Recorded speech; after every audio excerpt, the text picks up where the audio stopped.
Remember this scene? COVID testing lines wrapped through parking lots as people waited in line to get tested.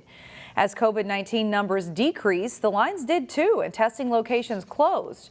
But that all might change with COVID-19 numbers now on the rise. The latest numbers show a significant jump in positive COVID-19 cases this month. Here's what the numbers look like, according to the Minnesota Department of Health. Compared to the start of summer, our northwest suburbs were barely seeing any cases, and now we're back in the double digits in all of our 9 cities. Nina Bupasavan explains what that may mean for you. If you're in need of a COVID test, you may need to plan ahead. COVID testing is in high demand right now as Delta variant concerns continue to increase and positive cases continue to rise. At drive-through locations like this one in Plymouth, people are seeing a surge of appointments, which means longer wait times and more work for staff. Since volume is up, Walgreens says they're aware of the need for expansion, but not sure what that will look like. At this CVS in Maple Grove, the wait is also long. We also spoke to Alina and North Memorial hospitals, and while they're showing an uptick in the number of patients being tested, they say they have enough supplies and testing abilities for their clinics and hospital needs.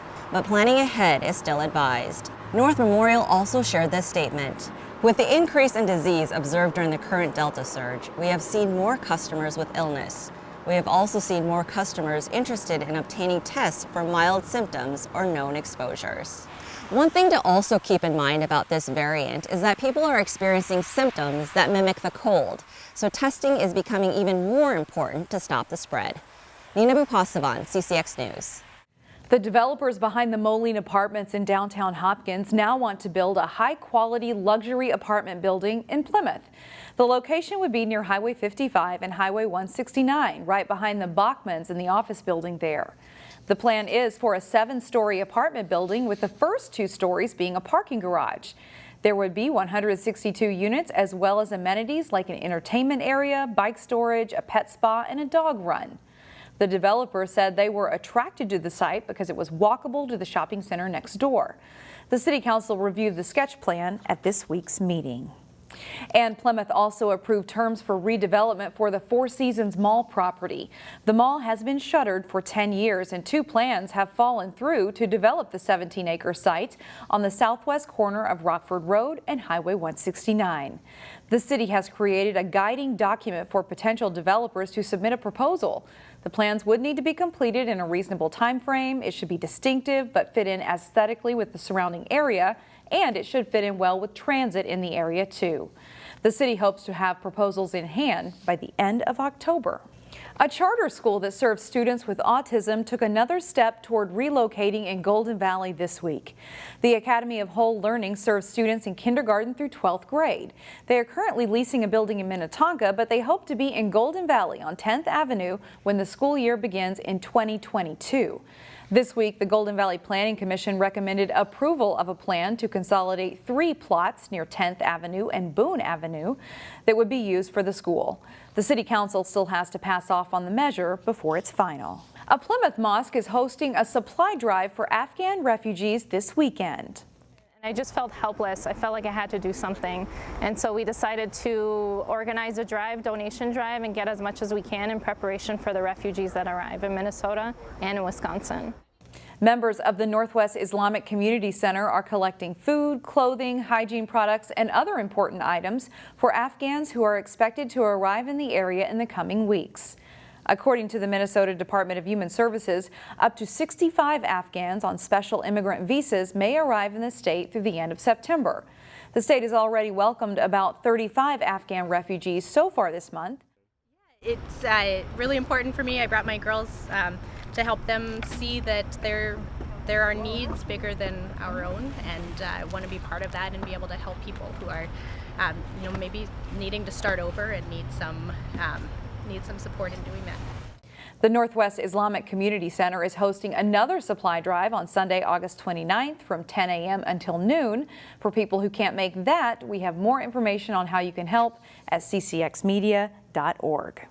The Minnesota State Fair is open now, and Neil Persley takes us to the Fine Arts Building, where artists from around the state, including the Northwest Metro, are happy to be back. He has a preview of what you can expect in today's Weekend Showcase. Last year, not having a state fair kind of left us scratching our heads. The Fine Arts exhibition was online. It was digital, and that was pretty much the only way you were going to get to see it. But this year, let not your hearts be troubled, the fair is back, and you can come see all of the artwork on display live and in person in the Fine Arts building.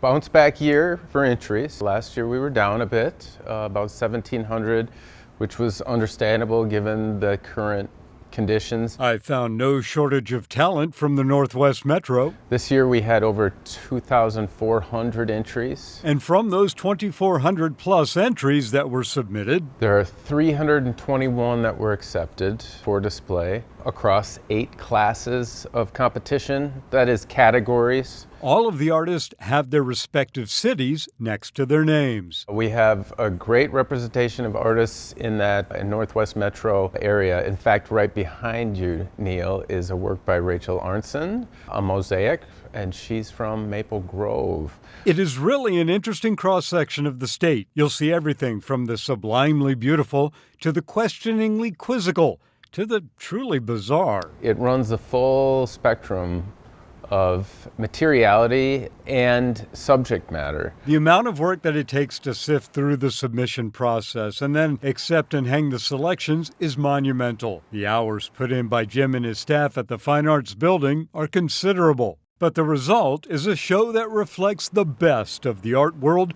from across the state of Minnesota. From the Minnesota State Fair, Neil Persley, CCX News.